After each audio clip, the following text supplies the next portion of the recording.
It's July 2014 and a lot's changed in a year. If you go back and watch my video from 1 year ago entitled Garden Tour July 2013, you'll be able to see the difference that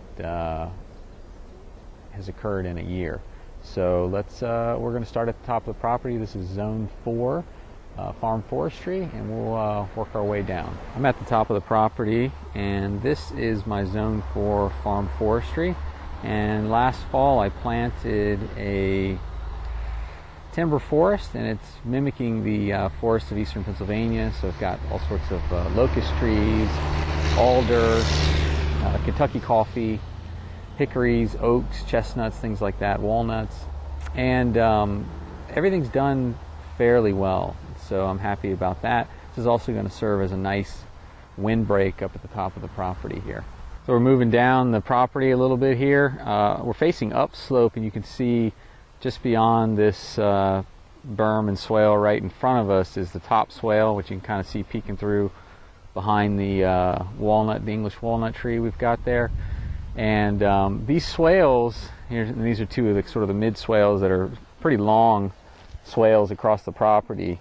And the swales, as you can see, there's lots and lots of chicory blooming on the swales. It had been a little earlier in the morning. These things bloom really, really vibrantly earlier. As we get later in the day, like now, they start to sort of trail off, but every morning they're blooming very, very nicely. But the chicory is a nutrient accumulator. So what I do is I come through once a week on the swales and basically make sure my trees aren't getting shaded too much by the taller herbaceous stuff. And so I'll come in and cut the chicory away from the trees, and then I'll use that chicory as mulch. So what we're doing here is we're able to feed the trees and with the chicory, which is nice. So the chicory is accumulating nutrients, and I've also got a lot of comfrey that's doing the same thing, and alfalfa, which is a great nitrogen fixer.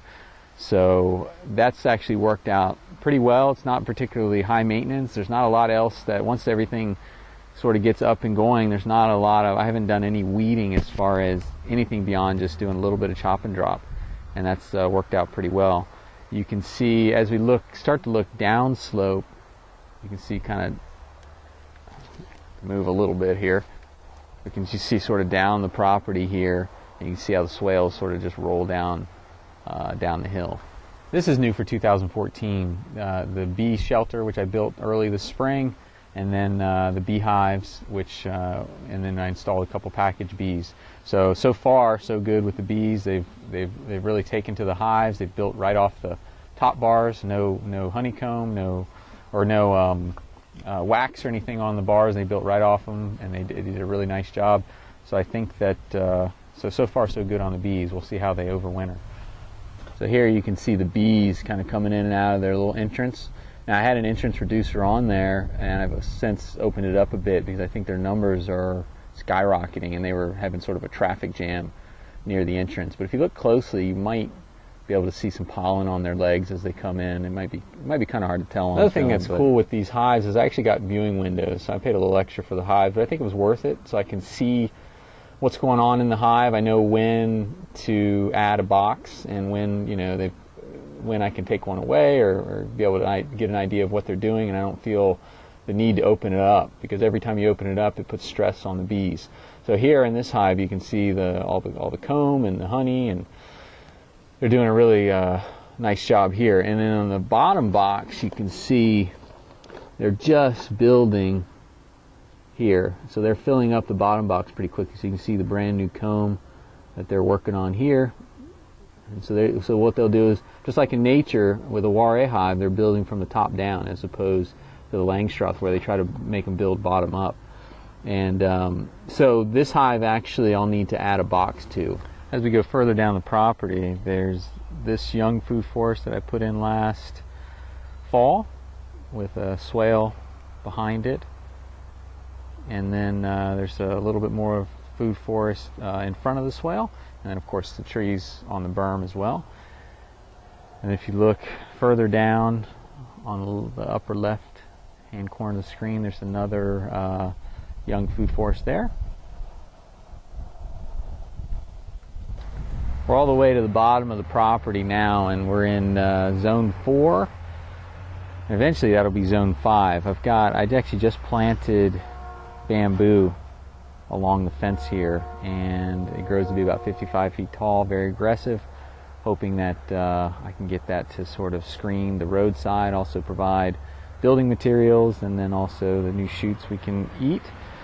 And to the left we have zone 4 farm forestry again. These trees are a little bit higher maintenance than the zone 4 farm forestry I had at the top of the property, just because this area is easier to access and easier to take care of. So I've got less of the locust and the nitrogen fixers than I do at the top. The chestnut trees over here to the right are getting pretty big. Still not producing chestnuts yet, but it's supposed to take at least a decade, and I planted those about 5 years ago.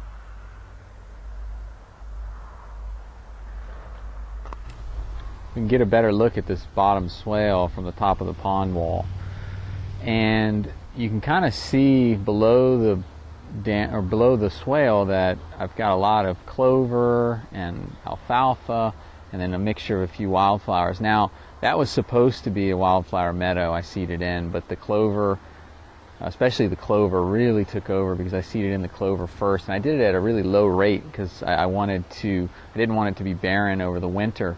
And unfortunately, the clover did really well, which tells me that chances are the soil probably needed the nitrogen, so it probably wasn't ready to have a really nice wildflower meadow yet. So we'll let the clover go for a while, and then we'll try the wildflower meadow again. Maybe come in and turn over the clover and seed in the wildflowers again at some point.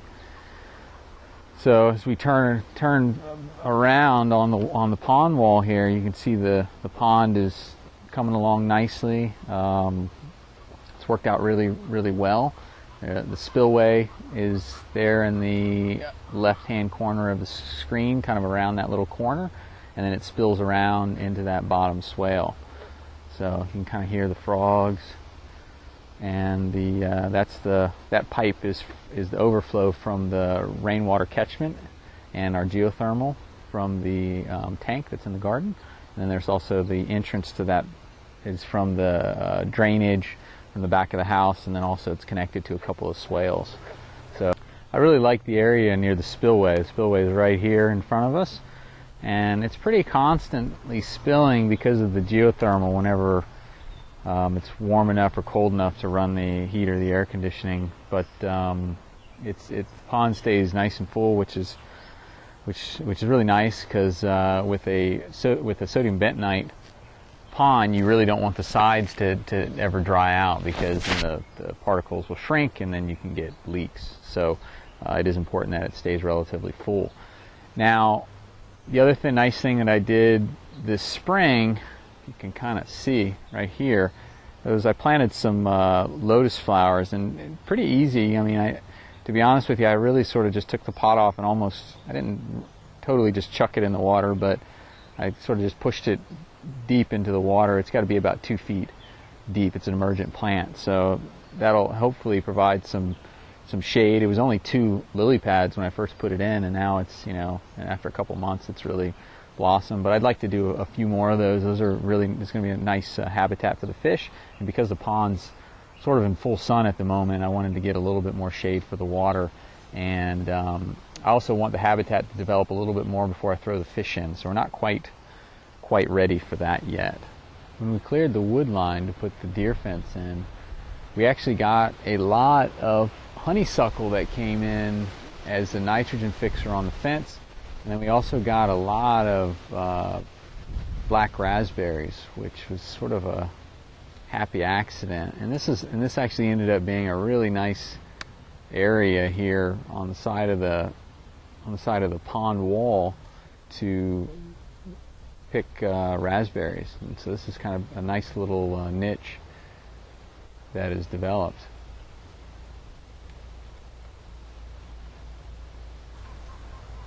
Another plant that's done really well for me this year is the Arctic kiwi. These kiwi started out as just real small seedlings about 3 years ago, and they've since really taken over and trained up the trellis nicely. So it may be a few more years before we get any kiwi, but it's nice to see the plants really thriving. This is a ground level view of half of the Zone 1 garden here, the keyholes. And they've done pretty well. I mean, I'm experimenting with using a lot of clover living mulch, so I didn't actually bring in any mulch this year. All I did was let the clover take over, and I think I do get a little bit reduced yields with the clover because it does compete a little bit with some of the plants. But what I do is, before I'm going to plant a keyhole, I'll put a tarp down in that area for about a week just to kill off the clover, and what that does is it releases the nitrogen into the soil, and then I'll come right behind it and plant it. So it does take a little bit more management, but I'm trying to create more habitat, more pollinator attraction, getting the nitrogen fixation without having to bring in all the inputs. And it gets expensive for such a large Zone 1 garden to be constantly bringing in mulch. This is the other side of the Zone 1 garden. You can see the hugel beds, hugel sun traps, doing pretty well. I've actually added some perennials, some gumi, huckleberries, blueberries, things like that, just because I feel like the perennials tend to do better in the hugel beds than the annuals. It helps with erosion just to have something that's always there. So it's nice to be able to do a little bit of both. So I'll do some of the perennials, and of course I'll still put some annuals in every year.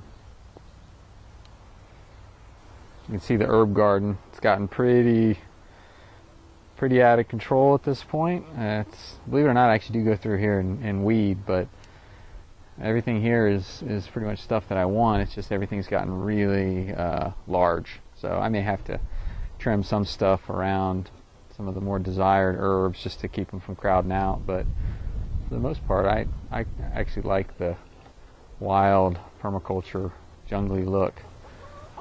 So this is Zone 2, food forest / chicken paddock, and I'm actually planning to extend the food forestry here, and I'm going to do a very intensively managed food forest. So a lot of small fruit-producing trees and shrubs, things that are a little bit more on the unique side, things that you're not going to put, things that are going to require a little bit more maintenance. But anyway, so I've got the chickens in here now, and I've got them fenced out from the cherries and apples because I want them to scratch up and fertilize the grassy areas that I've got in their paddock. They really don't like pasture much. I mean, they're jungle fowl, so they much prefer to be under the trees. And if I didn't fence them out, they'd spend all day under these trees and not do the work in the grass that I want them to.